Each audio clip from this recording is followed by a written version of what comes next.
রমজান কেন্দ্র করে আপনাদের সামনে মৌলিক 18টি করণীয়র কথা আলোচনা করব ইনশাআল্লাহ। 1 নম্বর করণীয়,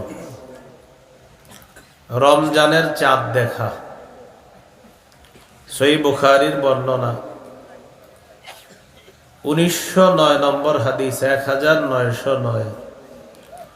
قال رسول الله صلى الله عليه وسلم صوموا لرؤيته وافطروا لرؤيته। রাসূলুল্লাহ সাল্লাল্লাহু আলাইহি সাল্লাম বলেন, তোমরা চাঁদ দেখে রোজা রাখো, চাঁদ দেখে ঈদ করো। তাহলে রমজান মাস এটা আগমন করলে আমাদের প্রথম কাজ চাঁদ দেখা, চাঁদ দেখে রোজা শুরু করা, চাঁদ তালাশ করা। এখন সবাই চাঁদ তালাশ করে ফেসবুকে আর টেলিভিশনে। উচিত হলো আকাশের দিকে তাকানো, চাঁদ তালাশ করা, এটা হলো উচিত কর্তব্য। 2 নাম্বার কাজ, চাঁদ দেখার পর দোয়া পড়া। তিরমিজির হাদিস, 3451 নম্বর হাদিস। রাসূলুল্লাহ সাল্লাল্লাহু আলাইহি সাল্লাম যখন চাঁদ দেখতেন তখন একটি দোয়া পড়তেন, আল্লাহুম্মা আহিল্লাহু আলাইনা বিল ইয়ুমনি ওয়াল ঈমান ওয়াস সালামাতি ওয়াল ইসলাম রাব্বি ওয়া রাব্বুকাল্লাহ। রাসূলুল্লাহ সাল্লাল্লাহু আলাইহি সাল্লাম এই দোয়াটা পড়তেন নতুন চাঁদ দেখার পর। 3 নম্বর করণীয়, রমজান মাসের যখন চাঁদ দেখলেন এই প্রথম রাতে তারাবির নামাজ আদায় করা। প্রথম রাতে তারাবির নামাজ আদায় করা। সহিহ বুখারীর বর্ণনা, 2009 নম্বর হাদিস। قال رسول الله صلى الله عليه وسلم من قام رمضان إيمانا واحتسابا غفر له ما تقدم من ذنبه। রাসূলুল্লাহ সাল্লাল্লাহু আলাইহি ওয়াসাল্লাম বলেন, যে ব্যক্তি ঈমানের সাথে সওয়াবের আশায় রাতের বেলা রমজান মাসে সালাত আদায় করবে, তার আগের সবগুলা গুনাহ মাফ। তারাবির নামাজ সাহাবায়ে কেরামের ঐক্যমতে 20 রাকাত তারাবি পড়ব। এটা সাহাবায়ে কেরামের ইজমা, ঐক্যমত এই কথার উপর। তারাবি ধীরস্থির ভাবে পড়ব, সময় নিয়ে তারাবি পড়ব। যত বেশি সময় নিয়ে তারাবির নামাজ পড়া যায় আল্লাহ তৌফিক দান করেন। 4 নাম্বার, তারাবির নামাজে কোরআন তেলাওয়াত করা। কোরআন তেলাওয়াত তারাবিতে করবেন, তারাবির বাহিরেও কোরআন তেলাওয়াত করবেন। তো তারাবির নামাজে কোরআন তেলাওয়াত হাফেজ সাহেব যারা তেলাওয়াত করবে ধীরস্থির ভাবে করবে। আর যেসব মসজিদে সূরা তারাবি হয় তারাও ধীরস্থির ভাবে কোরআন তেলাওয়াত করবে। আমাদের সমাজে মুসল্লিদের মধ্যে কম্পিটিশন হয় কোন মসজিদে তারাবি কত তাড়াতাড়ি শেষ হয়। এক মুসল্লি আরেকজনকে বলে, তোমাদের কতক্ষণ লাগছে? তো বলে 1.25 ঘন্টা। এতক্ষণ লাগে, আমগো তো 1 ঘন্টায় শেষ। যিনি বলবে আমাদের 1 ঘন্টায় শেষ, আপনি বলবেন আলহামদুলিল্লাহ, আল্লাহর দয়া, 45 মিনিট বেশি তোমার চাইতে আল্লাহ আমাকে 45 মিনিট বেশি তার ঘরে থাকার তৌফিক দান করছে। যিনি 1 ঘন্টায় পড়লো, আপনি বললেন 1 ঘন্টা 45 মিনিটে, তো আল্লাহর সামনে বেশি ছিল কে? আপনি। তো এটা কি খুশির কথা না? আর উনি কম সময় থেকে খুশি, এটা কি খুশির কথা হলো? তাহলে 4 নাম্বার, ধীরস্থির ভাবে তারাবিতে কোরআন তেলাওয়াত করা, আর তারাবি ছাড়াও কোরআন তেলাওয়াত করা। 21 নম্বর পারা শুরু হয়েছে যে আয়াতের মাধ্যমে, সূরা আনকাবুতের 45 নম্বর আয়াত। আল্লাহ তাআলা বলেন, উতলু মা উহিয়া ইলাইকা মিনাল কিতাব, কিতাবের যে অংশ আপনাকে ওহী হিসাবে দেওয়া হয় হাবিব, এটা আপনি তেলাওয়াত করেন। নিয়মিত 3টি অভ্যাস আমরা ধারণ করার চেষ্টা করব। কয়টি অভ্যাস? 1 নাম্বার তেলাওয়াত, 2 নাম্বার 5 ওয়াক্ত নামাজ, 3 নাম্বার সাধ্য অনুযায়ী দান সদকা। সূরা ফাতিরের 29 নম্বর আয়াত, 22 নাম্বার পারা, 16 নম্বর পৃষ্ঠার একদম শেষের আয়াত। আল্লাহ তাআলা বলেন, ইন্নাল্লাযীনা ইয়াতলুনা কিতাবাল্লাহ ওয়া আকামুস সালাহ ওয়া আনফাকু মিম্মা রাযাকনাহুম সিররাও ওয়া আলানিয়াহ ইয়ারজুনা তিজারাতান লান তাবুর। আল্লাহ তাআলা বলেন, যারা নিয়মিত কোরআন তেলাওয়াত করে, ওয়া আকামুস সালাহ, 5 ওয়াক্ত নামাজ আদায় করে, ওয়া আনফাকু মিম্মা রাযাকনাহুম সিররাও ওয়া আলানিয়া, যারা আমার দেয়া রিজিক থেকে গোপনে প্রকাশ্যে দান করে, ইয়ারজুনা তিজারাতান লান তাবুর, তারা এমন ব্যবসার কামনা করে, আশা করে যে ব্যবসায় কখনো লস হবে না, শুধু লাভ আর লাভ। তাহলে 3 আমল নিয়মিত করবেন, শুধু লাভ আর লাভ। 1 নাম্বার তিলাওয়াত, 2 নাম্বার 5 ওয়াক্ত নামাজ, 3 নাম্বার দান সদকা। 2 টাকা সামর্থ্য, 2 টাকাই দান করেন, সদকা করেন। আল্লাহ তৌফিক দান করেন। পড়ব তো ইনশাল্লাহ। উচিত তো আমাদের সবাই কমপক্ষে 40 দিনে 1 খতম কোরআন পড়া, পারলে 7 দিনে, না পারলে 10 দিনে, না পারলে 30 দিন, না পারলে কমপক্ষে 40 দিনে 1 খতম পড়া উচিত আমাদের। قال رسول الله صلى الله عليه وسلم اقرأوا القرآن في 40। রাসূলুল্লাহ সাল্লাল্লাহু আলাইহি সাল্লাম বলেন, তোমরা 40 দিনে 1 খতম কোরআন পড়ো। কয় দিনে? 40 দিনে। কিন্তু এখানে এমন লোক আছেন যারা গত রমজানে পড়ছেন আর এই রমজান পর্যন্ত এখনো নিয়ত আছে রমজান শুরু হইলে পড়বেন, কিন্তু এর আগে আর পড়েন নাই। কোরআনের সাথে মহব্বত তৈরি করা। কেউ যদি চান আমাকে আল্লাহ আর তার রাসূল ভালোবাসুক, মানে আমরা তো সবাই আল্লাহকে আর তার রাসূলকে ভালোবাসি, কেউ যদি চান আমি যেমন আল্লাহকে আর তার রাসূলকে ভালোবাসি, আমি চাই আল্লাহ আর তার রাসূলও আমাকে ভালোবাসুক, এটা যদি কেউ চান, قال رسول الله صلى الله عليه وسلم من سره أن يحبه الله ورسوله فليقرأ في المصحف। কোন ব্যক্তি যদি চায় আল্লাহ এবং তার রাসূল তাকে ভালোবাসুক, নবীজি বলেন সে যেন কোরআন পড়ে। কোরআন পড়লে আল্লাহ ভালোবাসবে, আমি নবীও তাকে ভালোবাসবো। কোরআন পড়া। তাহলে রমজানে 4 নাম্বার কাজ কোরআন তেলাওয়াত করা। ফ্যানটা কিছুক্ষণ বন্ধ রাখা যায়নি, শীত তো একটু পড়তেছে, ঠান্ডা হালকা পড়ে, বন্ধ করে রাখেন কিছুক্ষণ, কষ্ট নিয়েন না। হ্যাঁ, কিছু বলে মেশিন ঠিক থাকবে ইনশাল্লাহ। তো যে ব্যক্তি চায় আল্লাহ এবং তার রাসূল আমাকে ভালোবাসুক, সে যেন কোরআন পড়ে নিয়মিত। তাহলে রমজানে 4 নাম্বার কাজ তারাবিতে কোরআন পড়া, তারাবি ছাড়াও কোরআন পড়া। সহিহ বুখারীর বর্ণনা, 5011 নম্বর হাদিস, কানা রাজুলুন ইয়াকরাউ সূরাতাল কাহফ ওয়া ইলা জানিবিহি হিসানুন মারবুতুন বিশাতানাইন। এক সাহাবী রাতের বেলা সূরা কাহফ পড়তেছে, তার পাশে 2টা রশি দিয়ে তার ঘোড়াটা বাঁধা, 2 রশি দিয়ে তার ঘোড়া বাঁধা। ফাতাগাশাতহু সাহাবা, আকাশ থেকে মেঘের মতো কিছু একটা ছায়া আসছে, আসার পর ওই ঘোড়াটাকে ঢেকে ফেলেছে ঘোড়ার উপরে। ফাজাআলা ফারাসুহু ইয়ানফিরু, তিনি যত তেলাওয়াত করে ঘোড়া লাফায়, তেলাওয়াত করে ঘোড়া লাফায়, তেলাওয়াতের মাত্রা বাড়ে, ঘোড়া লাফানোর মাত্রা বেড়ে যায়। আর ওই যে ছায়ার মতো যেটা, এটাও ঘোড়ার তত কাছাকাছি আসতেছে। আমি তেলাওয়াত বন্ধ করে রাসূলুল্লাহ সাল্লাল্লাহু আলাইহি সাল্লামের কাছে পরের দিন গেলাম।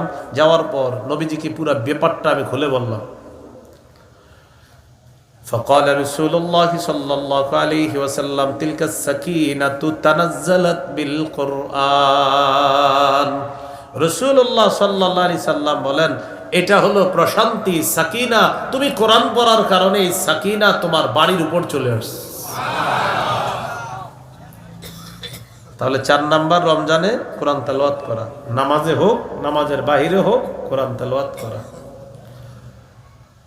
রমজান মাস তো কোরআন নাজিলের মাস। সূরা বাকারার 185 নম্বর আয়াত, 2 পারার 7 নম্বর পৃষ্ঠা শুরু হয়েছে যে আয়াতের মাধ্যমে। সূরা বাকারার 185 নম্বর আয়াত, আল্লাহ বলেন, শাহরু রমাদান আল্লাযী উনজিলা ফীহিল কুরআন। রমজান মাস যেই মাসে কোরআন নাজিল করা হয়েছে। আল্লাহ আমাদের সকলকে রমজান ছাড়াও কোরআন যেন পড়তে পারি, আর রমজানে আরো বেশি পড়তে পারি, আল্লাহ তৌফিক দান করুন। সহিহ বুখারীর বর্ণনা 1902 নম্বর হাদিস, 1902। কানা জিবরিল আলাইহিস সালাতু ওয়াস সালাম ইয়ালকাহু কুল্লা লাইলাতিন ফি রমাদান ইয়ারিদু আলাইহিন নবী সাল্লাল্লাহু আলাইহি ওয়াসাল্লামাল কুরআন। জিবরিল আমিন আল্লাহ নবীর সাথে রমজানের প্রতি রাতে সাক্ষাৎ করতেন, আর আল্লাহ নবী জিবরিল আমিনকে কোরআন তেলাওয়াত শুনিয়ে দিতেন। রমজান মাসে প্রতি রাতে জিবরিল আমিন রাসূলুল্লাহ সাল্লাল্লাহু আলাইহি সাল্লামের সাথে সাক্ষাৎ করতেন, আর নবীজি তাকে কোরআন তেলাওয়াত শোনাইতেন। কোরআন পড়ব তো ইনশাআল্লাহ। আল্লাহ তাআলা তৌফিক দান করেন। তিরমিজির হাদিস 2909 নম্বর হাদিস, 2909 নম্বর হাদিস। قال رسول الله صلى الله عليه وسلم خيركم من تعلم القرآن وعلمه। তোমাদের মধ্যে সর্বোত্তম এই ব্যক্তি যে কোরআন শিখে অন্যকে শিখায়। সকালে মক্তবে হুজুররা পড়ায় বাচ্চাদেরকে, হামজালাম জবর আল, হামিম জবর হাম, আল হাম, দাল পেশ দু, আল হামদু। ছোট্ট একটা বেত নিয়ে বুঝে থাকে, এই তুই এদিকে আসে পর। বা জবর বা, শিন জবর শাহ বাসা, র দুই বেশ রুন বাসারুন, যা তুই যা, এই তুই এদিকে পর। নুন জবর না, সদ জবর স না স, র জবর র না স র। পরে পড়ায়, বাচ্চারা পড়তেছে, হুজুর পড়াইতেছে। নবী বলেন, শিক্ষক শিক্ষার্থী উভয়কে দুনিয়ার শ্রেষ্ঠ বলে আমি নবী ঘোষণা করলাম। খাইরুকুম, তোমাদের মাঝে সর্বোত্তম। এই জন্য তো বেতন 6-এর উপরে ওঠে না, কি বলেন? শ্রেষ্ঠ মানুষ বেতন দিয়ে কি করবে? এরকম বিষয়টা। ওই আল আল হিলাল ফাউন্ডেশন, হুজুর গো বেতন কেমন? ইমাম সাহেব ভালো? আচ্ছা আচ্ছা।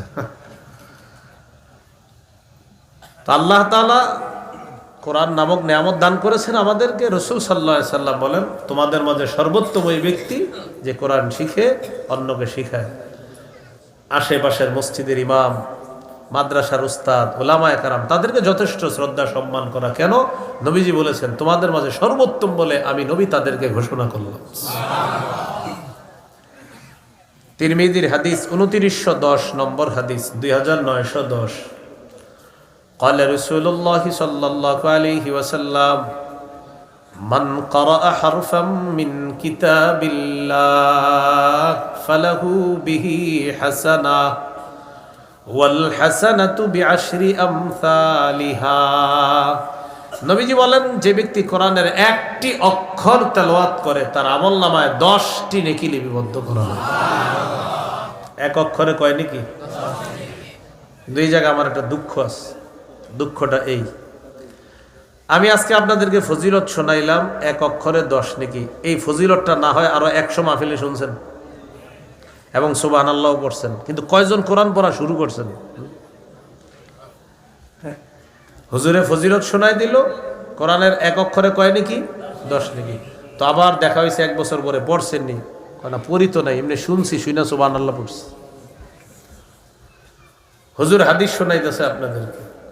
قال رسول الله صلى الله عليه وسلم من صلى العشاء في جماعة فكأنما قام نصف الليل। কোন ব্যক্তি যদি এশার নামাজ জামাতে পড়ে ঘুমিয়ে যায়, ঘুমের মধ্যে থাকলেও অর্ধেক রাত জেগে জেগে ইবাদত করার সওয়াব আল্লাহ দিয়ে দিবেন। এশা জামাতে পড়ছেন, আপনি জামাতে পড়ে ঘুমায়া গেছেন, বাস ঘুমে থাইকেও অর্ধেক রাত ইবাদতের সওয়াব পাবেন। ওয়ামান সাল্লাল গাদাতা ফি জামাআ ফাকান্নামা সাল্লাল লাইলা কুল্লাহ। কোন ব্যক্তি যদি ফজরের নামাজ জামাতের সাথে আদায় করে, কেমন যেন সারা রাত সেই ব্যক্তি নামাজের মধ্যে কাটিয়ে দেয়। এখন সুবহানাল্লাহ পড়লেন, পড়ার পর গিয়া ফজরটা পড়লেন না, মানে এই ফজিলত চললেন। আম্মা হুজুরে বলছে ফজর যে জামাতে পড়ে সারা রাত ইবাদতের সওয়াব, পরে আপনি ফজর পড়েন নাই। তো এই যে আমরা সুবহানাল্লাহ পড়ি কিন্তু আমলটা ধরি না, কোরআনের এক অক্ষরে 10 নাকি, সুবহানাল্লাহ পড়ি কিন্তু আমলটা ধরি না, বিষয়টা সুন্দর হলো না। বিষয়টা সুন্দর হবে, সুবহানাল্লাহ বলবো, যেই কথাটি বলা হলো সেটাও আমরা মানব। সুবহানাল্লাহ বললাম যেই কারণে যে কোরআনের এক অক্ষরে 10 নেকি, অতএব আমি এক অক্ষর পড়ব, 10 নেকি কামাই করব। ফজরের নামাজ জামাতের পড়লে অর্ধেক রাত ইবাদতের সওয়াব, এশা জামাতে পড়লে আর ফজর জামাতে পড়লে সারা রাত ইবাদতের সওয়াব। আমি এশা ফজর জামাতে পড়ব প্রতিনিয়ত, এটা হলো আমল। আল্লাহ আমাদেরকে কথাগুলা বুঝার তৌফিক দান করেন। তো বলতেছিলাম 4 নাম্বার কোরআন তেলাওয়াত করা। قال رسول الله صلى الله عليه وسلم اقرأوا القرآن فإنه يأتي يوم القيامة شفيعا لأصحابه। নবীজি বলেন তোমরা কোরআন পড়ো, কোরআন কিয়ামতের ময়দানে পাঠকের জন্য সুপারিশকারী হিসাবে উপস্থিত হবে। আমাকে আপনাকে যখন কবরে রাখা হবে, ইযা উতিয়া বিরাসিহি, ফেরেশতা আযাব নিয়ে আসবে মাথার কাছ দিয়ে। ফাদাফাতহু তিলাওয়াতুল কুরআন, কোরআন তেলাওয়াত মাথার কাছের আযাবকে দূরে সরায়া দিবে, প্রতিহত করবে। যাও যাও এদিকে আইসো না। ওয়া ইযা উতিয়া বিয়াদাইহি, হাতের কাছ দিয়ে আযাব আসবে, আসার পর ফাদাফাতহু সাদাকা, সদকা ওই আযাবকে প্রতিহত করবে আর বলবে এই হাত দিয়ে লোকটা সদকা করছে, যাও যাও সরো। وَإِذَا أُتِيَ بِرِجْلَيْهِ دَفَعَهُ مَشْيُهُ إِلَى الصَّلَاةِ, আযাব পায়ের কাছ দিয়ে আসবে। আর ওই লোক যে মসজিদে হাইটা নামাজ পড়তে গেছে আবার বাসায় আসছে, তার এই হাঁটা চলাটা সেদিন প্রতিহত করে বলবে এই পায়ের মাধ্যমে সে হেঁটে হেঁটে মসজিদে গেছে, তুমি এই পায়ের কাছে আযাব দিতে পারো না, চলে যাও। মাথার কাছে আসলে কোরআন, হাতের কাছে সদকা, পায়ের কাছে মসজিদের গমন, এই আমলটা দাঁড়িয়ে যাবে না। ও পা দিয়ে হেঁটে হেঁটে মসজিদে গেছে, এই পায়ে আযাব দিতে পারো না। করব তো কোরআন তেলাওয়াত, আল্লাহ তৌফিক দান করেন। তাহলে 40 দিনে 1 খতম চেষ্টা করেন, না পারলে প্রতিদিন যতটুকু পারেন, আল্লাহ তৌফিক দান করেন সকলকে। 5 নাম্বার তাহাজ্জুদ নামাজ পড়বেন রমজানে।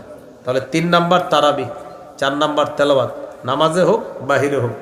5 নাম্বার তাহাজ্জুদ নামাজ, 8 রাকাত পড়বেন তাহাজ্জুদ। 8 রাকাত তাহাজ্জুদ পড়া রাসূল সাল্লাল্লাহু আলাইহি সাল্লামের 12 মাসের আমল। প্রতিদিন পড়ার চেষ্টা করবেন, কিন্তু পারেন না। যেহেতু রমজানের সাহরির সময় আল্লাহ উঠার তৌফিক দান করে, এজন্য সাহরির সময় উঠে 8 রাকাত তাহাজ্জুদ পড়বেন। তারাবি 20 রাকাত, এটা হলো রমজানের আমল, এটার উপর সাহাবায়ে কেরামের ঐক্যমত। আর তাহাজ্জুদ হলো 8 রাকাত, এটা নবীর 12 মাসের আমল। এটা আপনি রমজানে যেহেতু সাহরির সময় উঠবেন, 8 রাকাত তাহাজ্জুদ পড়বেন। তিরমিজির হাদিস 2616 নম্বর হাদিস। মুআজ ইবনে জাবাল রাদিয়াল্লাহু তাআলা আনহুর বর্ণনা, তাকে রাসূলুল্লাহ সাল্লাল্লাহু আলাইহি সাল্লাম বললেন, আলা আদুল্লুকা আলা আবওয়াবিল খায়র, মুআজ, আমি কি তোমাকে কল্যাণের দরজা সমূহের কথা বলবো না? নবীজি বলেন, কল্যাণের অনেকগুলা দরজা, এর মধ্যে অন্যতম কল্যাণের দরজা হলো তিনটা। এক নাম্বার সাওমু জুন্নাহ, রোজা রাখা। দুই নাম্বার সাদাকাত, দুই নাম্বার সদকা করা। নবীজি বলেন, সদকা এমন একটা ইবাদত, তুতফিউল খাতিআতা কামা ইউতফিউল মাউন নার। পানি যেমন আগুনকে নিভিয়ে দেয়, সদকা গুনাহগুলোকে ধুয়ে মুছে সাফ করে দেয়। তিন নাম্বার ওয়াসালাতুর রাজুলি মিন জাওফিল লাইল, রাতের বেলা তাহাজ্জুদ নামাজ পড়া। বলেন, কল্যাণের দরজা কয়টা? রোজা রাখা। এক নাম্বার কি রাখা? দুই নাম্বার সদকা করা, তিন নাম্বার তাহাজ্জুদ। এবার আপনারা বলেন, কল্যাণের দরজা কয়টা? এক, দুই, সদকা, তিন। যার ঘরে মনে করেন কল্যাণ বরকত দরকার, আপনি সদকা করেন, আপনি তাহাজ্জুদ পড়েন, আপনি রোজা রাখেন। 6 নাম্বার, তাহাজ্জুদ পড়ার পর সাহরি খাবেন। এখন সাহরি খাওয়াটা তাহাজ্জুদের আগে পরে পারবেন, সমস্যা নেই। আপনি তাহাজ্জুদ পড়া সাহরি খাবেন, সমস্যা নেই। আবার সাহরি খাওয়ার পর ঘড়িতে তাকায় দেখতেছেন আরো 40 মিনিট বাকি আছে সাহরির, তখনও তাহাজ্জুদ পড়তে পারবেন। অনেকে মনে করে সাহরি খেয়ে আর তাহাজ্জুদ পড়া যাবে না, না, বিষয়টা এমন না। সাহরি খাওয়ার পরেও সময় থাকলে তাহাজ্জুদ পড়বেন। তাহাজ্জুদের সম্পর্ক খাবারের সাথে না, সময়ের সাথে। তাহাজ্জুদের সম্পর্ক সময়ের সাথে। তাহলে 6 নাম্বার সাহরি খাওয়া। অনেকে আবার পালোয়ানগিরি দেখায়, না খায় রোজা রাখবে, পরে বন্ধুদেরকে পরের দিন বলে আমি তো খাইনি, না খায় রোজা রাখছে। আপনার কি কইছে না খাইতে? হ্যাঁ, সহিহ বুখারীর বর্ণনা 1921 নম্বর হাদিস, 1921। আন যায়েদ ইবনে সাবিত রাদিয়াল্লাহু তাআলা আনহু قال تسحرنا مع النبي صلى الله عليه وسلم। সাহাবী যায়েদ ইবনে সাবিত রাদিয়াল্লাহু তাআলা আনহু বলেন, আমরা রাসূলুল্লাহ সাল্লাল্লাহু আলাইহি সাল্লামের সাথে সাহরি খেয়েছি। বুখারীর বর্ণনা 1923 নম্বর হাদিস, 1923। قال رسول الله صلى الله عليه وسلم تسحروا فإن في السحور بركة। নবীজি বলেন, তোমরা সাহরি খাও, সাহরির মধ্যে ভরপুর বরকত। সাহরি খাও, সাহরিতে বরকত। ইন্নাল্লাহা ওয়া মালাইকাতাহু ইউসাল্লুনা আলাল মুতাসাহহিরিন। যারা সাহরি খায় তাদের উপর আল্লাহ রহমত নাজিল করেন। সাহরি যারা খায় ফেরেশতারা তাদের পক্ষে বলে, আল্লাহ এই ব্যক্তিকে আপনি মাফ করেন, মাফ করেন, মাফ করে দেন। সাহরি খায় যে, তার জন্য ফেরেশতা বলে, আল্লাহ তাকে মাফ করেন, তাকে মাফ করেন, তাকে মাফ করেন। খাবো তো সাহরি ইনশাআল্লাহ। পালোয়ানগিরি দেখানোর দরকার নেই, সাহরি খাবেন। সাহরিতে খেজুর খাবেন, খেজুর, ইলিশ মাছ, গরুর গোশত, মুরগি, ভাত যা খান, পাশাপাশি খেজুর খাবেন। قال رسول الله صلى الله عليه وسلم نعم سحور المؤمن التمر। নবীজি বলেন, মুমিনের কতই না উত্তম খাদ্য খেজুর খাওয়া। সাহরিতে খেজুর খাওয়া এটা মুমিনের কতই না শ্রেষ্ঠ উত্তম খাদ্য। সাহরির সময় খেজুর খাবেন, অন্যান্য খাদ্যের পাশাপাশি খেজুর খাবেন। ইফতারের সময়ও খেজুর খাবেন, সাহরিতেও খেজুর খাবেন। স্ত্রী গর্ভবতী হয় তাকেও খেজুর খাওয়াবেন। এমনিতেও প্রতিদিন খেজুর খাবেন, এমনি রমজান ছাড়াও প্রতিদিন খেজুর খাবেন। খেজুর মুসলমানদের ঐতিহ্যগত খাদ্য, খেজুর, মধু, কালিজিরা, এগুলা তো রাখা উচিত ঘরে। আপনার সন্তানকে একটু একটু খেজুর খাওয়ান, খাওয়ায় তেঁতুলের আচার, পরে মেধাও একদম কম, খাওয়াইতে হবে খেজুর। স্ত্রী গর্ভবতী, বলবে টক খাইতে মন চায়, বাস আপনি গিয়ে তেঁতুল নিয়ে আসলেন, না তেঁতুল খাওয়াবেন না, টক খাইতে মন চাইলেও খেজুর খাওয়াবেন, বলবেন না খেজুর খাও, পরে খায় তেঁতুল, এরও মেধা কমে, আর যেটা আসতেছে দুনিয়া ওটারও মেধা কমে। তেঁতুল খাওয়াবেন না, খেজুর খাওয়াবেন। কেন খেজুর খাওয়াবেন? ঈসা আলাইহিস সালাতু ওয়াস সালামের আম্মার নাম কি? আলেম ছাড়া অন্যরা বলেন। মাশাআল্লাহ, মারিয়াম। ঈসা নবী মায়ের পেটে আসলেন, আল্লাহ তার খাদ্য নির্ধারণ করে দিলেন, ফাকুলি ওয়াশরাবি, তুমি খাও, পান করো। কি খাবা? খেজুর খাবা। গাছের নিচে বসায়া দিলেন, মন চাইবে যখন গাছের ডাল ধরে নাড়া দিবা খেজুর পড়বে, গাছে খেজুর না থাকলেও খেজুর পড়বে, আল্লাহ বের করবে। তোমার খাদ্য খেজুর। আর সামনে ঝর্ণা আছে, ঝর্ণার পানি পান করবা। আমার কথা হলো, এত খাবার থাকতে আল্লাহ তার জন্য খেজুর কেন নির্ধারণ করলেন? এখান থেকে বোঝা যায় গর্ভবতী নারীদেরকে খেজুর খাওয়াবেন, নিয়মিত খেজুর খাওয়াবেন।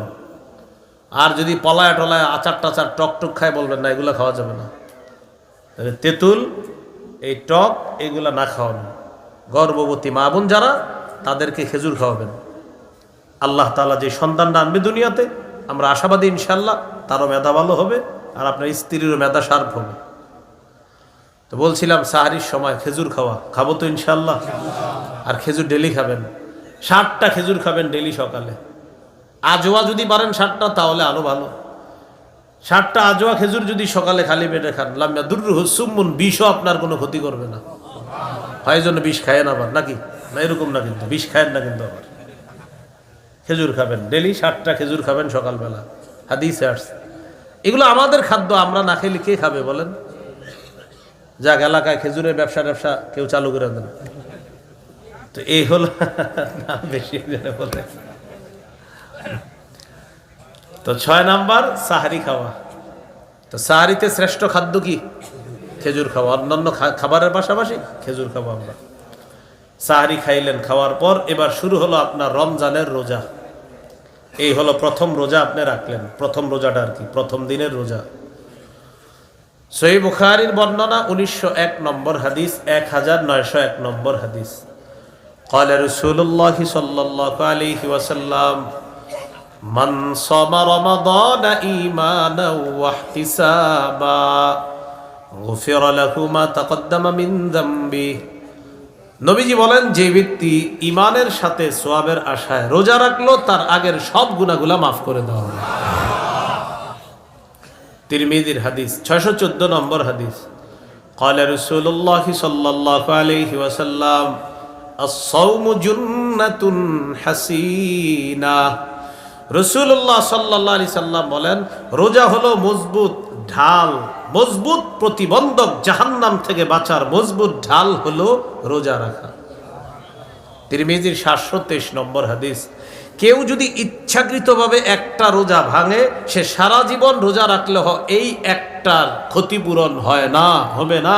যদিও ইসলামী শরীয়তের নিয়ম 60টা রোজা তার কাফফারা, কিন্তু নবী বলেন সারা জীবনও যদি তুমি রোজা রাখো, এক রোজার ক্ষতিপূরণ হবে না। একটা রোজার এত দাম আল্লাহর কাছে। তাহলে ইচ্ছাকৃতভাবে রোজা ভাঙা যাবে না। এই হলো 7 নাম্বার আমল। সূরা বাকারার 183 নম্বর আয়াত। ওই হুজুরের পিসা হুজুর যে আয়াতের অনুবাদ করে দিতে বলছে, আমি করে দিচ্ছি। হুজুর এই আয়াতটা পড়ছে, তো আয়াতের অনুবাদ করে নাই, আমারে বলছে আরিফ বিন হাবিব অনুবাদটা করে দিব, তো এই জন্য করে দিচ্ছি। সূরা বাকারার 183 নম্বর আয়াত পিসা হুজুর তেলাওয়াত করছে। তো আমি আয়েশা যাওয়ার কারণে হুজুর অনুবাদ করতে পারে নাই, পরে আমারে কইতাছে অনুবাদটা করে দিবা, যাইতে যাইতে বলতেছে। তো আল্লাহ তাআলা ওই আয়াতে বলেন, ইয়া আইয়ুহাল্লাযীনা আমানু কুতিবা আলাইকুমুস সিয়াম। হে ঈমানদারগণ, তোমাদের উপর সিয়াম ফরজ করা হয়েছে। সিয়াম ফরজ করা হয়েছে। এই হলো 7 নাম্বার কাজ, আমরা রোজা রাখলাম। 8 নাম্বার, রোজা রেখে সদকা করা। এমনিও সদকা করবেন, রমজান মাসে বেশি সদকা করা। সহিহ বুখারীর 6 নম্বর হাদিস। কানা রাসূলুল্লাহ সাল্লাল্লাহু আলাইহি ওয়াসাল্লাম আজওয়াদান নাস ওয়া কানা আজওয়াদা মা ইয়াকুনু ফি রমাদান হিনা ইয়ালকাহু জিবরিল। রাসূলুল্লাহ সাল্লাল্লাহু আলাইহি সাল্লাম এই পৃথিবীর সমস্ত মানুষের মধ্যে সর্বশ্রেষ্ঠ দানশীল ছিলেন মুহাম্মদ সাল্লাল্লাহু আলাইহি ওয়াসাল্লাম। وكان أجود ما يكون في رمضان حين يلقاه جبريل। রমজান মাসে আল্লাহ নবীর দান করার মাত্রা আরো বেড়ে যাইত। রমজানে নবী প্রচুর পরিমাণ দান করতেন। তাহলে 8 নাম্বার দান করা। 28 পারা 10 নম্বর পৃষ্ঠা সূরা মুনাফিকুন, 28 পারা 14 নম্বর পৃষ্ঠা সূরা মুনাফিকুনের 10-11 নম্বর আয়াতে আল্লাহ বলেন, وَأَنْفِقُوا مِمَّا رَزَقْنَاكُمْ مِنْ قَبْلِ أَنْ يَأْتِيَ أَحَدَكُمُ الْمَوْتُ। তোমাদের কারো কাছে মৃত্যু আসার আগে আমার দেয়া রিজিক থেকে তোমরা খরচ করো। فيقول رب لولا أخرتني إلى أجل قريب।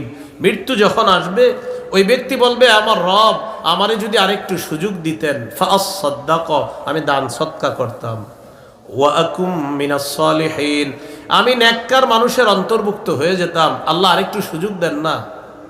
আল্লাহ তাআলা বলবেন, ওয়ালাই ইউআখিরাল্লাহু নাফসান ইযা জাআ আজালুহা। মৃত্যু যখন আসবে আল্লাহ কিছুতেই কাউকে আর সুযোগ দিবেন না। তাহলে মৃত্যুর আগেই দান সদকা করা, এই হলো আপনার ৮ নাম্বার কাজ। রমজানে বেশি থেকে বেশি দান করা। ৯ নাম্বার, নফল ইবাদত বেশি বেশি করা।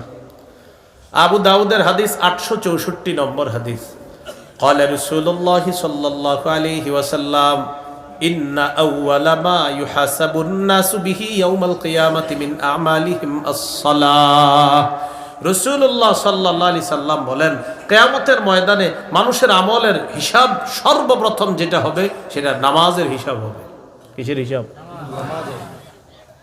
দুটি বাংলা মনে রাখবেন, বলেন আল্লাহর হকের ক্ষেত্রে সর্বপ্রথম নামাজের হিসাব হবে, বান্দার হকের ক্ষেত্রে সর্বপ্রথম রক্তের হিসাব হবে। রক্তপাত ঘটাইছে এই হিসাব হবে বান্দার হকের ক্ষেত্রে। তো এই হলো আপনার ৯ নাম্বার, নফল ইবাদত করা। এবার দেখেন কি বলে হাদিসে আসছে, ফাইন কানাত তাম্মা কুতিবাত তাম্মা। কারো যদি ফরজ ইবাদত পরিপূর্ণ হয়, কুতিবাত তাম্মা, তার সওয়াবটাও পরিপূর্ণ লেখা হবে। ওয়া ইন কানা ইনতাকাসা মিনহা শাইআ। ফরজের মধ্যে যদি ঘাটতি থাকে আল্লাহ তাআলা ফেরেশতাদেরকে বলবেন তার নফল ইবাদতগুলো খোঁজো। আতিম্মু ফরিদাতাহু মিন তাতাওউহি, তার নফলের মাধ্যমে ফরজের ঘাটতি তোমরা পূরণ করে দাও। তাহলে নফলের মাধ্যমে ফরজের ঘাটতি পূরণ করা হবে। এই জন্য নফল ইবাদত বাড়িয়ে দেওয়া। আর মনে রাখবেন, রমজান মাস বহুগুণে সওয়াব বৃদ্ধি হওয়ার মাস। রমজানে উমরা করলে হজের সওয়াব। রমজানে উমরা করলে কিসের সমতুল্য? হজের। হ্যাঁ, এক আনসারী নারীকে রাসূল সাল্লাল্লাহু আলাইহি সাল্লাম বললেন, قال رسول الله صلى الله عليه وسلم لامرأة من الأنصار اعتبري فإن عمرة فيه تعدل حجة। তুমি রমজানে উমরা করো, রমজানে উমরা তা'দিলু হাজ্জা, হজের সমতুল্য হয়ে যায়। এই ব্যাপারে আরেকটি হাদিস শুনলে অবাক হবেন। নবীজি বলেন, উমরাতুন ফি রমাদান কাহাজ্জাতিন তাকজি মাই। রমজানে উমরা করা আমি নবীর সাথে হজ করার মতো। সামর্থ্য থাকলে রমজানে উমরা করা। রমজানে সওয়াব বহুগুণে বৃদ্ধির মাস। এই জন্য কি করা? ৯ নাম্বার বলছিলাম, নফল ইবাদত বাড়িয়ে দেওয়া। ১০ নাম্বার, নেকির কাজ বেশি বেশি করা। সূরা কাহফের ১১০ নম্বর আয়াতে আল্লাহ বলেন, ফামান কানা ইয়ারজু লিকা রাব্বিহি ফালইআমাল আমালান সালিহা ওয়ালা ইউশরিক বিইবাদাতি রাব্বিহি আহাদা। যে ব্যক্তি তার রবের সাক্ষাৎ কামনা করে সে যেন নেক কাজ করে, আর রবের ইবাদতে যেন কাউকে শরীক না করে। নেক কাজ করা, ইবাদতে কাউকে শরীক না করা।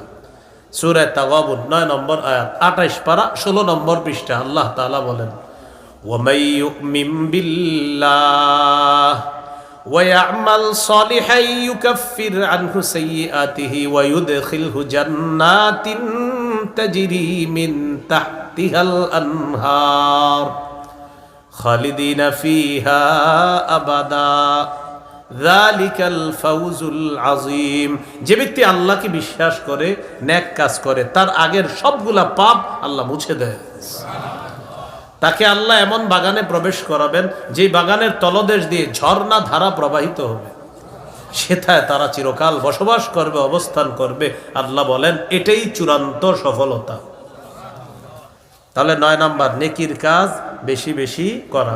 সূরা হুদের ১১৪ নম্বর আয়াতে আল্লাহ বলেন, ইন্নাল হাসানাতি ইউযহিবনাস সাইয়্যাত, নিশ্চয়ই পুণ্য পাপকে মিটিয়ে দেয়, নেকির কাজ পাপের কাজকে মিটিয়ে দেয়। আল্লাহ আমাদেরকে বেশি বেশি নেকির কাজ করার তৌফিক দান করেন। 11 নাম্বার দোয়া করা, রমজানে বেশি বেশি দোয়া করা। দুটি দোয়া বেশি করব আমরা, বলেন ইনশাআল্লাহ।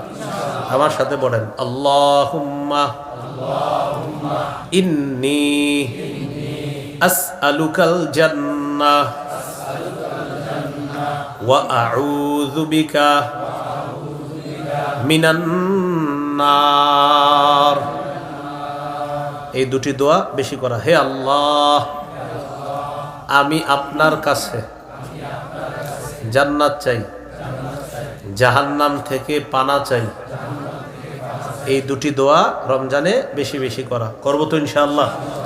তাহলে দোয়া করা। আল্লাহ তাআলা বলেন, ওয়াকালা রাব্বুকুম উদউনি আস্তাজিব লাকুম, তোমাদের রব বলেন আমাকে ডাকো, আমি সাথে সাথে তোমাদের ডাকে সাড়া দেই। বলেন, হে আল্লাহ, হে আল্লাহ। আল্লাহ সাড়া দিছে, সুবহানাল্লাহ। সাথে সাথে সাথে সাথে আল্লাহ বলেন, তুমি ডাকা মাত্রই আমি সাড়া দিই, সাথে সাথে সাড়া দেয়। قال رسول الله صلى الله عليه وسلم من لم يسأل الله يغضب عليه। নবীজি বলেন, যে আল্লাহর কাছে চায় না আল্লাহ তার উপর রাগ করে। পৃথিবীর মানুষের কাছে চাইলে রাগ করে, আল্লাহ না চাইলে রাগ করে। সুবহানাল্লাহ। মাখলুকের কাছে বারবার চাইলে রাগ করে, খালেকের কাছে না চাইলে রাগ করে। মাখলুকের কাছে চাইলে রাগ করে, একবার দিছেন, 2-3 বার, এই বিয়া তোরে কতবার দিতে হইব। আল্লাহ তাআলার কাছে না চাইলে আল্লাহ বলে, আমি তোমার উপর রাগ করছি, তুমি আমার কাছে চাও না কেন? তাহলে দুটি জিনিস বেশি চাওয়া, জান্নাত চাওয়া, জাহান্নাম থেকে পানা চাওয়া। 12 নাম্বার জিকির করা, রমজানে বেশি বেশি জিকির করা। 4টি জিকির আল্লাহর কাছে সবচেয়ে প্রিয়, পছন্দের বাক্য 4টি। قال رسول الله صلى الله عليه وسلم أحب الكلام إلى الله 4। আল্লাহর কাছে সবচেয়ে পছন্দনীয় বাক্য হলো 4টি। পড়ি, সুবহানাল্লাহ, আলহামদুলিল্লাহ, লা ইলাহা ইল্লাল্লাহ,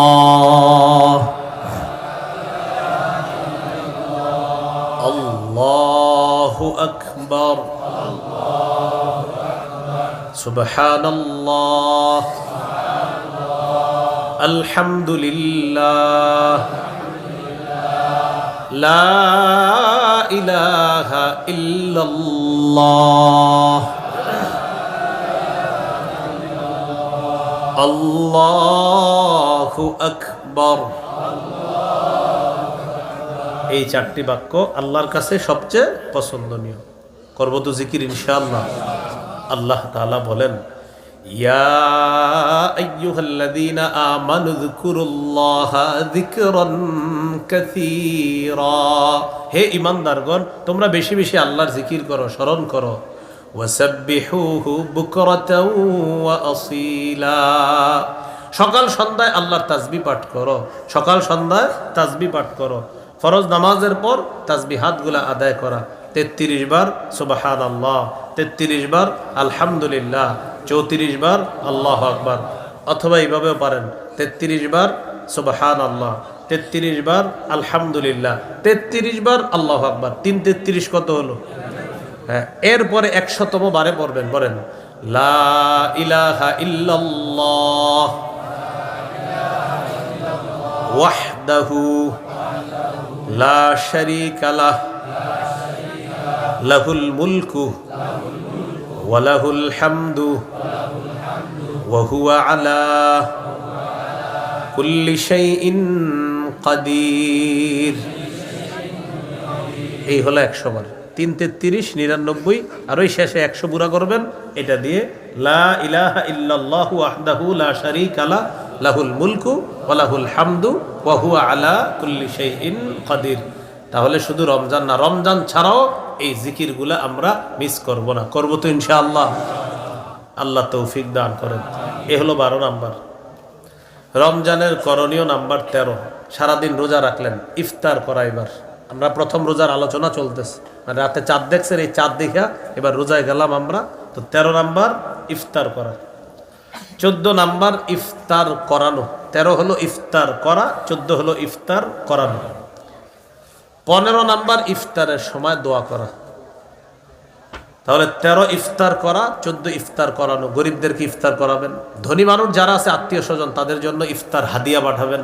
রোজাদারকে ইফতার করানোর সব থেকে যেন আমরা বঞ্চিত না থাকি। আর 15 নাম্বার ইফতারের সময় দোয়া করা। তিরমিজির হাদিস 3598 নম্বর হাদিস, قال رسول الله صلى الله عليه وسلم ثلاثة لا ترد دعوتهم, 3 ব্যক্তির দোয়া ফিরত দেওয়া হয় না। কয় ব্যক্তির দোয়া? 1 নাম্বার as-saimu hatta yuftira, রোজাদারের দোয়া ফিরিয়ে দেওয়া হয় না। ইফতারের সময় দোয়া করবেন, ফিরিয়ে দেওয়া হয় না। 2 নাম্বার ওয়াল ইমামুল আদিল, ন্যায়পরায়ণ পুরুষ শাসকের দোয়া ফিরিয়ে দেওয়া হয় না। কি শাসক? পুরুষ শাসক। কি শাসক? ন্যায়পরায়ণ কি শাসক? এটা 3 বার কোন? পুরুষ শাসক। আবার বলেন, জোরে বলেন, ভালো করে বলেন, আরো জোরে বলেন। বলেন আল্লাহ কিয়ামতের আগে বাংলাদেশে কোনোদিনও নারী শাসক যেন না হয়। কি না হয়? সবাই জোরে বলেন কেন? আরো জোরে বলেন, সুন্দর করে বলেন। قال رسول الله صلى الله عليه وسلم لا يفلح قوم ولوا امرهم امرأتان, নবীজি বলেন ওই জাতি কিছুতেই সফল হবে না যেই জাতি তাদের নেতৃত্বে কোনো নারীকে বসায় দেয়। এই জন্য এখনো যদি কারো নিয়ত থাকে যে না হুজুর আপনি যা কোন আমরা আবার নারী চাই, এভাবে লিখবেন আগামীতে নারী শাসক চাই, কেননা সারা জীবন হতবাগা থাকতে চাই, এরকম লিখবেন না। আমি তো ব্যাঠিক বলি নেই, আমি তো বললাম আপনি ঠিকই, তো আপনি লিখবেন এইভাবে আগামীতেও নারী শাসক চাই, কেননা আমি সারা জীবন হতবাগা থাকতে চাই। তো এই জন্য আপনার কেউ কিছু বলবেন, এখন আপনি নিজেই হতবাগা থাকতে চান। এখন যদি চান ভাগ্যের পরিবর্তন, আল্লাহর কাছে দোয়া করতে হবে, আল্লাহ আমাদের দেশে একজন ন্যায়পরায়ণ পুরুষ শাসক দিয়ে দেন। তাহলে 1 নাম্বার রোজাদারের দোয়া ফেরত দেওয়া হয় না। 2 নাম্বার ন্যায়পরায়ণ পুরুষ শাসকের দোয়া। 3 নাম্বার ওয়াদাওয়াতুল মাজলুম, মাজলুমের দোয়া ফেরত দেওয়া হয় না। কার দোয়া? মাজলুম। তাহলে ইফতারের সময় আমরা সবাই সবার জন্য দোয়া করব ইনশাআল্লাহ। 16 নাম্বার ইতিকাফ করা। সহিহ বুখারীর 2033 নম্বর হাদিস, আয়েশা সিদ্দিকা রাদিয়াল্লাহু তাআলা আনহার বর্ণনা, তিনি বলেন কানা রাসূলুল্লাহ সাল্লাল্লাহু আলাইহি ওয়াসাল্লাম ইয়াতাকিফু ফিল আশরিল আওয়াখির মিন রমাদান, রাসূলুল্লাহ সাল্লাল্লাহু আলাইহি সাল্লাম রমজানের শেষ দশকে ইতিকাফ করতেন। এটা হলো 16 নাম্বার। 17 নাম্বার লাইলাতুল কদর, 27 রাতে মসজিদে গিয়ে তালাশ করা। বলেন তো ওই দিনই তো বেশি মানুষ যান মসজিদে, আগে পরে তো যান না, এই জন্যই তো বললাম 27।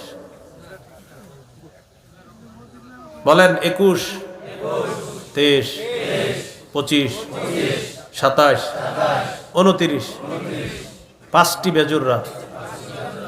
বলেন চেষ্টা করব শেষ দশক প্রতি রাতে ইবাদত করব, সম্ভব না হলে অন্তত বেজুর রাত্রিগুলো যেন মিস না হয়। প্রথম কথা হলো 10 দিনই যেন মিস না হয়। দ্বিতীয় কথা হলো যদি ছুটেও যায় বেজুর রাত্রিগুলো যেন না ছুটে। মনে থাকবে তো ইনশাআল্লাহ।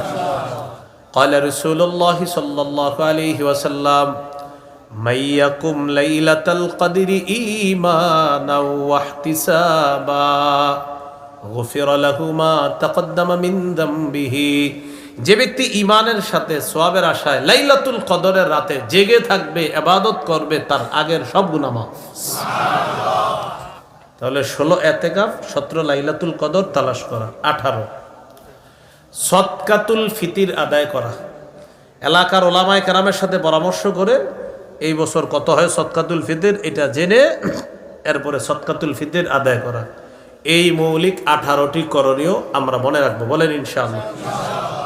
আমি আবার বলছি, মন দিয়ে শোনেন। 1 নাম্বার চাঁদ দেখা, 2 নাম্বার দোয়া পড়া, 3 নাম্বার সাহাবায়ে কেরামের ঐক্যমতে 20 রাকাত তারাবি পড়া, 4 নাম্বার কোরআন তেলাওয়াত করা, 5 নাম্বার নবীজির 12 মাসের সুন্নত 8 রাকাত তাহাজ্জুদ পড়া। 12 মাস চেষ্টা করব, পারি না, রমজানে যেহেতু সাহরির সময় উঠি এটা করা। 6 নম্বর সাহরি খাওয়া, 7 নাম্বার রোজা রাখা, 8 নাম্বার দান করা, 9 নাম্বার নফল ইবাদত বেশি করা, 10 নাম্বার নেকির কাজ বেশি করা, 11 দোয়া করা, 12 জিকির করা, 13 ইফতার করা, 14 ইফতার করানো, 15 ইফতারের সময় দোয়া করা, 16 এতেকাফ করা, 17 লাইলাতুল কদর তালাশ করা, 18 সদকাতুল ফিতির আদায় করা। এই হলো মৌলিক 18টা করণীয়। এবার জানবো 6টি বর্জনীয়। কি জানবো? 6টি বর্জনীয়। এটা একটু বেশি গুরুত্ব দিয়ে শোনেন না। আমাদের সমাজের মানুষ আমল করে বেশি, কিন্তু গুনাহ ছাড়ে না। কি ছাড়ে না? না, গুনাহ ছাড়ে না। রোজাও রাখে, টিভিও দেখে। বর্জনীয় কয়টি বলেন? ঝগড়া বর্জন করা। ঝগড়া করা যাবে না। হ্যাঁ, সহিহ বুখারীর বর্ণনা 1904 নম্বর হাদিস।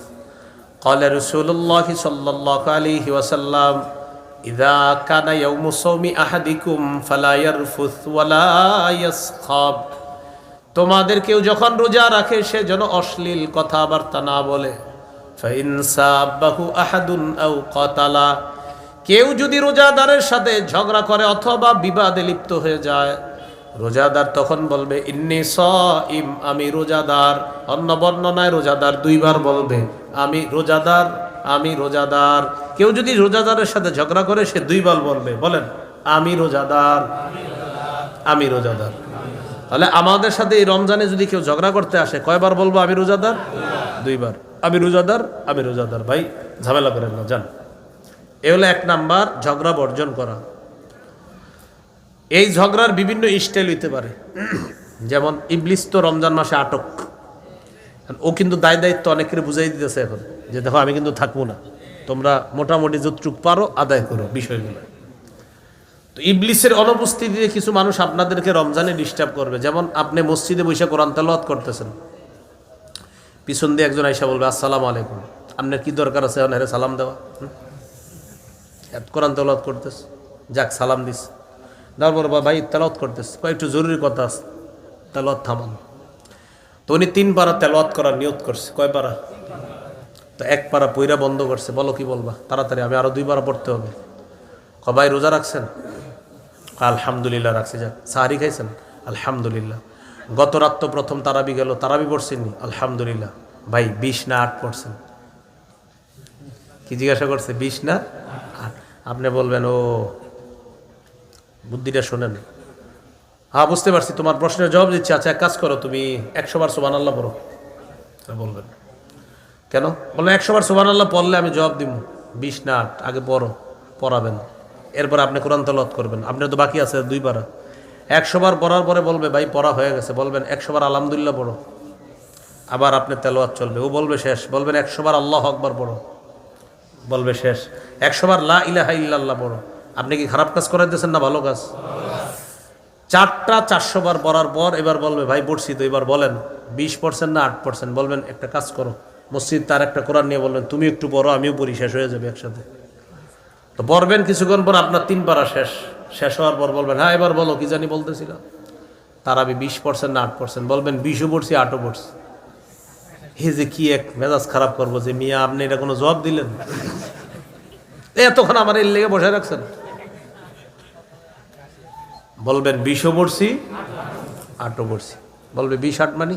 বলবেন 20 রাকাত সাহাবায়ে কেরামের ঐক্যমতে তারাবি পড়ছি প্রথম রাতে, আর 8 রাকাত তাহাজ্জুদ নবীর 12 মাসের আমল, পারি না প্রতিদিন, কিন্তু রমজানে সাহরির সময় আল্লাহ উঠাইছে 8 রাকাত তাহাজ্জুদ পড়ছি। এজন্য বলছি 20ও পড়ছি 8ও পড়ছি। 20 রাকাত তারাবি পড়ছি, 8 রাকাত তাহাজ্জুদ পড়ছি। সে বলবে তাইলে কি হইলো? তাইলে কি হইলো মানে পড়ছি, এখন কি করা? নিয়ত করে আসছিল আপনারে অনেক জ্বালাবে, কিন্তু এই লোক 30 সেকেন্ডে যে এইভাবে চলে যাবে এটা আপনি কল্পনাও করেন নাই। এর মাঝে কিছু আমল করাই দিলেন, কোরআন পড়াইলেন, জিকির করাইলেন, কিন্তু সে নিয়ত করে আসছিল আপনার খবর আছে, কিন্তু সে বুঝেও নাই আপনি যে এরকম আধা মিনিটের মধ্যে এর বিদায় করে দিবেন। আমি কিন্তু বলছি না আপনাদের কেউ এরকম করেন। যদি এখানে কেউ এরকম থাকেন তো ওয়াজটা আপনাকেই করছি আমি। এই যে ওয়াজটা করলাম না, এখন অনেকে মনে করবে যে হুজুর এটা কারে বললেন, যে করে তারে। আপনাদের কেউ করেন কিনা সেটা বলেন, করলে আপনারই করতেছি ওয়াজটা। আপনার কে কইছে এরকম জ্বালাইতে রমজানে আরেকজনের? তাহলে রমজান মাসে যদি রোজাদারের সাথে কেউ ঝগড়া করতে আসে, কয়বার বলবে আমি রোজাদার?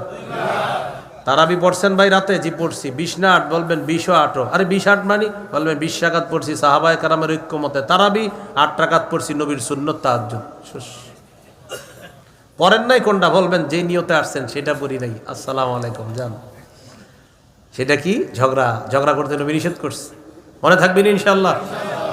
আল্লাহ আমাদেরকে বুঝার তৌফিক দান করেন। 2 নাম্বার বর্জনীয়, অনর্থক কথাবার্তা বর্জন করা। সহিহ বুখারী 2477 নম্বর হাদিস। ক্বালা রাসূলুল্লাহ সাল্লাল্লাহু আলাইহি ওয়াসাল্লাম ইন্নাল্লাহা কারিহা লাকুম সালাসা। আল্লাহ তোমাদের জন্য 3টি বিষয় অপছন্দ করেছেন। আমাদের জন্য আল্লাহ কয়টি বিষয় অপছন্দ করেছেন? 1 নাম্বার কিলা ওয়া ক্বাল, অনর্থক কথাবার্তা বলা অপছন্দ করেছেন আল্লাহ। 2 নাম্বার ওয়া ইদাআতাল মাল, সম্পদ নষ্ট করা আল্লাহ অপছন্দ করেছেন। 3 নাম্বার ওয়া কাসরাতাস সুআল, বেশি অনর্থক প্রশ্ন করা আল্লাহ অপছন্দ করেছেন। অনর্থক প্রশ্ন করা আল্লাহ অপছন্দ করেছেন। এই অনর্থক প্রশ্ন না করা। তাহলে এর মধ্যে একটা আছে অনর্থক কথাবার্তা বলা নিষেধ। 3 নাম্বার বর্জনীয়, বলেন মিথ্যা বর্জন করা। বলেন সমস্ত পাপের মা মিথ্যা। মিথ্যা সমস্ত পাপের আম্মা। হ্যাঁ, মিথ্যা কি সমস্ত পাপের আম্মা? মিথ্যা বর্জন করা। সহিহ বুখারীর বর্ণনা 1903 নম্বর হাদিস। قال رسول الله صلى الله عليه وسلم من لم يدع قول الزور والعمل به فليس لله حاجة في أن يدع طعامه وشرابه।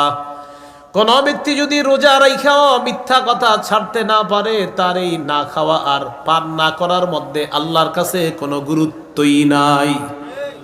কোন ব্যক্তি মিথ্যা কথা ছাড়তে পারে নাই, রোজা রাখছে, নবী বলেন ফালাইসা লিল্লাহি হাজা, আল্লাহর কাছে কোনো গুরুত্ব নাই। ফি আইয়াদা তাআমা, এই যে সে সারাদিন না খাওয়া, ওয়া শারাবা, সারাদিন পানি পান না করা, এতে আল্লাহর কাছে কোনো গুরুত্ব নাই। কেন? ও মিথ্যা ছাড়ে না। কিন্তু আমাদের দেশের অবস্থা, রমজান যত কাছায় কিছু অসাধু মানুষ তত বেশি মিথ্যা বেড়ে যায়। খেজুর, তরমুজ এগুলা নিয়ে যে কি কাহিনী হবে দেখবেন। তরমুজটা বেশি, এটা তরমুজ এবার রমজানের প্রথম 15 বেশি গরম পড়বে না, শেষ 15 একটু গরম পড়তে পারে, তখনই দেখবেন হঠাৎ তরমুজের আমদানি আসবে। আসলে কিন্তু আগে এসে গেছে, ওই সময় বের করবে, গুদামজাত করে রাখছে। আর হলো ঈদ যত ঘনায় তখন মাশাল্লাহ গরিব মানুষরাও কিছু সদায় করে। রমজানের ঈদে সবাই চায় যে একটু ভালো কিছু। জুতা দোকানে জুতা কিনতে গেছে, কত? 1200, 1150 দিই। আল্লাহর কসম কিনে আছে 1140 করে। যদি 1140 করে আসলে কিনা হয় তাহলে কসম ঠিক আছে, কিন্তু সদরঘাট গিয়া দেখলেন কিনা আছে 500 করে, তাহলে 640 মিছা কথা। 500 করে কিনা হইলে 1140 যদি কত হইল? 640 মিছা কথা। কিয়ামতের ময়দানে 5 জন দাগী আসামির মধ্যে একজন হলো যে এরকম মিথ্যা শপথ করে মানুষের কাছে পণ্য বিক্রি করে। 5 জন দাগী আসামির একজন হবে সে। তো রাসূলুল্লাহ সাল্লাল্লাহু আলাইহি সাল্লাম বলেন, যে ব্যক্তি রোজা রেখা মিথ্যা ছাড়তে পারলো না, তুমি না খাওয়া আর না পান করা এতে আল্লাহর কাছে কোনো গুরুত্ব বহন করে না, তুমি মিথ্যা কথাই ছাড়লা না। সমস্ত পাপের মায়ের নাম কি? মিথ্যা। মিথ্যা ছাড়তে হবে। 4 নাম্বার গীবত ছাড়া, এই গীবত বর্জন করা। বলেন গীবত হলো আমল ধ্বংসের নীরব ঘাতক। এটা লেমোনেটিং করে ঘরে লাগায় রাখবেন। আমল ধ্বংসের নীরব ঘাতক হলো গীবত। আমল ধ্বংসের নীরব ঘাতক গীবত, এটা লিখে রাখবেন, টানায় রাখবেন। আমি আপনি অসংখ্য অগণিত এরকম গীবত করার মাধ্যমে আমাদের আমলগুলা আরেকজনকে সাপ্লাই করে দিচ্ছি। আমল ধ্বংসের নীরব ঘাতকের নাম গীবত। ঘি ভাত দিয়ে শুরু হয়, গীবত দিয়ে শেষ হয়। ঘি ভাত, কি ভাত? ঘি ভাত ভালো জিনিস না? ঘি ভাত, এটা দিয়ে শুরু হয়েছে। খানা টানা খাইতেছে ঘি আর ভাত দিয়ে, তো চলতেছে ভালোই। হঠাৎ কয় ঘিটা কার দোকান থেকে কিনা? অমুকের। ওমুকে? হ্যাঁ আচ্ছা ঠিক আছে। অমুকে কে যেন এটা? তো এর বাপ তো ছিল এই, দাদা ছিল এই, শুরু হয়ে গেল গীবত।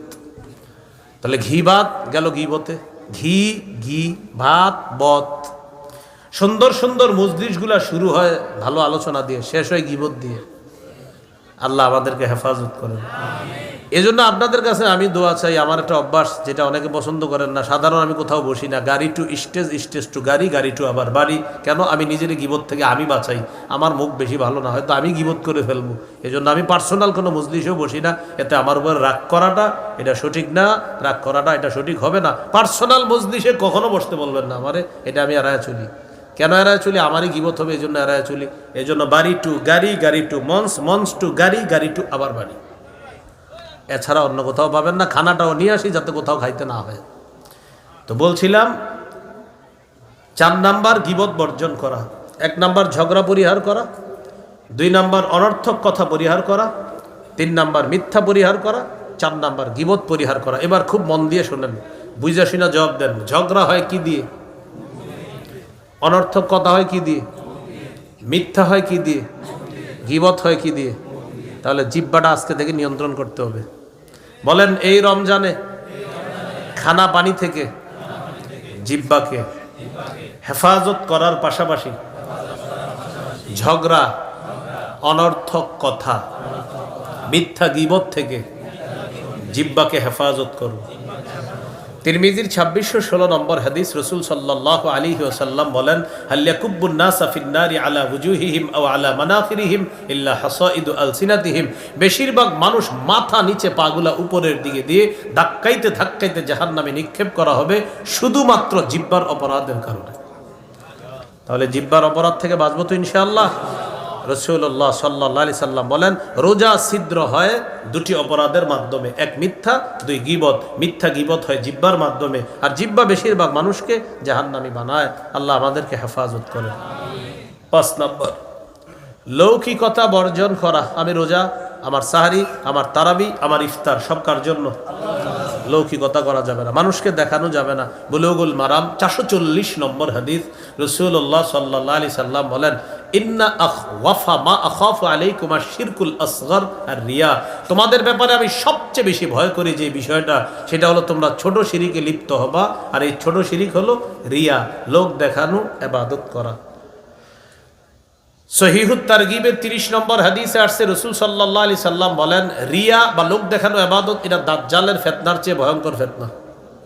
দাজ্জালের চেয়ে ভয়ঙ্কর ফিতনা লোক দেখানো ইবাদত করা। তাহলে আমাদের সিয়াম, সাহারি, তারাবি, ইফতারি কার জন্য হবে? 6 নাম্বার বর্জনীয়, অপচয় বর্জন করা। ইফতারি এতগুলা বানায়, বুঝছেন? মানে ইফতারি করার আগে কি মনে করে রোজাদার জানেন? সামনে শরবতগুলা, খানাগুলা, যে হ্যাঁ চিন্তা করে আমি সব খাবো। পরে শরবতটা খায় আর কিচ্ছু খাইতে পারে না। হ্যাঁ, মনে করে সব খাবে, পরে শরবত খায়, 2-3টা খেজুর খায়, আর চলে না। একটুগুলা কেন মাখলেন?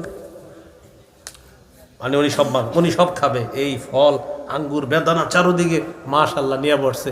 যেই শরবতটা খাইছে বিসমিল্লাহ বইলা, আর পেট চলে না। অপচয় করেন না, যতটুকু পারবেন এতটুকু খাবেন, অতিরিক্তগুলা নষ্ট করবেন না। এই জন্য দেখেন, এই রোজার মাসে নষ্ট করেন না, আশেপাশের যারা আছে তাদেরকে খাওয়াই দেন। বাচ্চা টাচ্চা যারা আছে না, রোজা রাখে না, ছোট মানুষ, 5 বছর 6 বছর, রাস্তায় দৌড়ায়, ডাইকে খাওয়াই দিবেন, এই খা, নষ্ট করেন না, খাবার নষ্ট করেন না। এই জন্য পরিমিত ইফতার বানানো, যেন আপনি ওই ইফতারটা আপনার পরিমিত হয়, অপচয় না হয়। সর্বশেষ কথা, আমার সাথে একটু বলেন, আমাদের ইফতার যেন মাগরিবের জামাত ছুটার কারণ না হয়। এটা কিন্তু অনেকের হয়। তাহলে মাগরিবের জামাত যেন না ছুটে ইফতারের কারণে। মনে থাকবে তো ইনশাআল্লাহ? এই হলো 18টা মৌলিক করণীয়, 6টি মৌলিক বর্জনীয়, মোট 24টা। আমরা করণীয়গুলো করা, বর্জনীয়গুলো যেন বর্জন করতে পারি। আল্লাহ তৌফিক দান করেন।